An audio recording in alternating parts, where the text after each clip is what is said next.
একটা রাজনৈতিক দল এখন স্বাক্ষর করার জন্য সুযোগ খুঁজছে। রাষ্ট্র কোনো ইমোশনের উপরে চলে না। এই রাইট বহাল রাখার জন্য আমরা আবারও জীবন দেবো প্রয়োজন হলে। যেহেতু রাজনীতি করি, সব জায়গায় গেলেই সাংবাদিক বন্ধুরা ধরেন ওর নিচে গেলে দৌড়বে, তার আগে এখানে বলে দিই। সেটা হচ্ছে গতকালকে একটি রাজনৈতিক দল বলেছে যে জনমতের চাপে অবশেষে বিএনপি গণভোট মেনে নিয়েছে। আচ্ছা, রাজনীতিতেও মনে মনে সুখ অনুভব করলে তো অসুবিধা নেই, আমরা সেটাকেও স্বাগত জানাই। কিন্তু ঐকমত্য কমিশনের রেকর্ড এবং জাতির সামনে যে বক্তব্য আমরা দিয়েছি বিএনপির পক্ষ থেকে, আমি সেই প্রস্তাবগুলো দিয়েছি। আমি বলেছি যে জুলাই জাতীয় সনদ প্রণীত হয়েছে, সেই দিন পর্যন্ত স্বাক্ষরের বাকি ছিল, স্বাক্ষরের সিদ্ধান্ত হবে বলেছি, এটা স্বাক্ষর হবে এবং ঐতিহাসিক একটা অনুষ্ঠানের মধ্য দিয়ে স্বাক্ষরিত হবে। সেই জুলাই জাতীয় সনদ স্বাক্ষরিত হওয়ার পরে টোটাল সম্পূর্ণ জাতীয় সনদের বাস্তবায়নের উপরে জনগণের আমরা একটা সার্বভৌম জনগণের সম্মতি নেব, যাতে তার উপরে আর কোনো আইনি ভিত্তি বলার কোনো সুযোগ না থাকে। কারণ ওইটাই সর্বোচ্চ আইনি ভিত্তি। আর্টিকেল 7 অনুসারে প্রজাতন্ত্রের সকল ক্ষমতার মালিক জনগণ হিসেবে, এবং আর্টিকেল 7-এর সাবসেকশন 2 হিসেবে বলা আছে যে জনগণের অভিপ্রায়ের চূড়ান্ত মানে পরম অভিব্যক্তি রূপে সংবিধান হচ্ছে সর্বোচ্চ আইন। তো এখন সেই হিসাবে আমরা বলেছি আমরা জনগণের কাছে যাব, জনগণ যদি এটা হ্যাঁ বলে এটা বাস্তবায়িত হবে। এবং সেই সম্মতির জন্যই আমি বলেছি একই দিনে একটি গণভোটের আয়োজন করা যেতে পারে, ছোট্ট একটা ব্যালটের মধ্যে, শুধু জুলাই জাতীয় সনদের পক্ষে অথবা বিপক্ষে হ্যাঁ অথবা না বলুন এর মধ্যে। তো এই প্রস্তাব তো আমাদের, এবং সেখানে দুটি রাজনৈতিক দল ছাড়া বাকি সবাই রাজনৈতিক দল এই বিষয়ে একমত হয়েছে এবং তারা সনদে স্বাক্ষরও করেছে।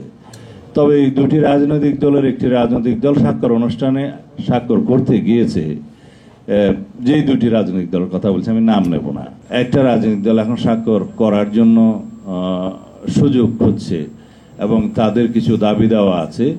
তো সেই বিষয়ে অবশ্যই আলাপ আলোচনা যে পর্যায়ে হচ্ছে হবে, আশা করি সেটা হয়তো তাদের দাবি দেওয়ার বিষয়ে একটা যৌক্তিক সমাধানও আসবে। কিন্তু অযৌক্তিকভাবে কেউ যদি বলে, আমি কালকে বলতে শুনলাম এটা এক্সট্রা কনস্টিটিউশনাল অর্ডার করে এই সনদকে জারি করতে হবে এবং সেটা প্রধান উপদেষ্টাকে বলা হচ্ছে যে প্রধান উপদেষ্টা এটা জারি করতে পারেন। ওদের স্বপ্ন পূরণে পাশে থাকতে পেরে আমরা গর্বিত। মাননীয় প্রধান উপদেষ্টা তো সরকার প্রধান, সরকার প্রধানের আইন জারি করার কোনো রাইট আমাদের কনস্টিটিউশনে নাই।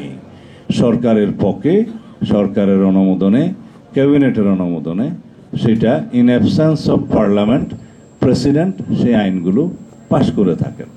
এখানে সরকারিভাবে একটা বিষয় সরকার করতে পারে, সেটা হচ্ছে প্রজ্ঞাপন।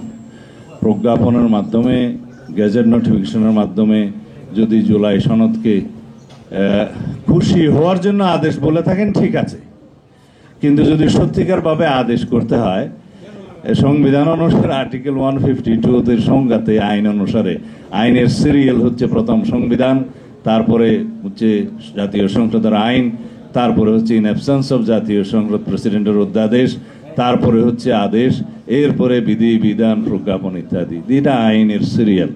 তো এখানে আদেশও আইন।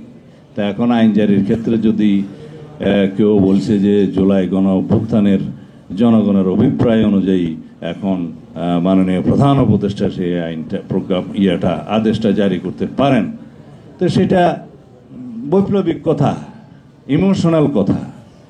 রাষ্ট্র কোনো ইমোশনের উপরে চলে না। রাষ্ট্র আইন কানুন বিধি বিধান নিয়ম কানুনের মধ্য দিয়ে চলে। তা আমি তারপরেও স্বাগত জানাই যে তারা গণতান্ত্রিকভাবে এই সমস্ত তাদের প্রস্তাব